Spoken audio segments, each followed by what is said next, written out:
Batik three piece বাংলাদেশের একটি ঐতিহ্যবাহী থ্রি পিস। বাংলাদেশের বৃহত্তর বাণিজ্যিক এলাকা নারায়ণগঞ্জের বান্টিতে এই থ্রি পিস উৎপাদন হয়ে থাকে। বান্টিতে গেলে দেখা যায় সেখানে একেবারে প্রতিটা ঘরে ঘরে বাটিক থ্রি পিসের কারখানা।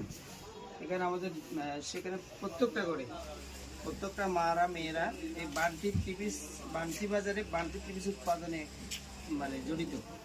রাস্তার পাশে সারি সারি বাটিক শুকাতে দেওয়া হয়, খুবই সুন্দর, অনেক সুন্দর লাগে। এটা যেন বসন্তকালে সব দিকে যেরকম ফুল ফুটলে যেরকম সুন্দর লাগে, বান্টি এলাকায় গেলে বান্টির থ্রি পিসের সমারোহ দেখলে ঠিক সেটাই মনে হয়।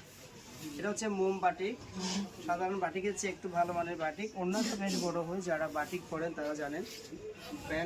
প্যান্টের কালার থাকবে এক কালারের, হাতার কাপড়টা আলাদা থাকে। হ্যাঁ, মোম বাটিক সবারই পছন্দের একটা বাটিক। রিকোয়েস্টেড ভিডিও, এগুলো বারবারই আমাদের কাস্টমাররা বলে আসছেন। আপনি কালারটা একটু দেখেন। এটার দাম থাকবে মাত্র 850 টাকা। কালার অনেক আছে, এখানে আমরা 5-6টা দেখাচ্ছি। যারা আসতে চান দোকানে এসে নিয়ে যাবেন, আর অনলাইনে যারা নিতে চান তারা একটু ইনবক্স করবেন, আমরা ছবিগুলি পাঠাবো। ধন্যবাদ সবাইকে।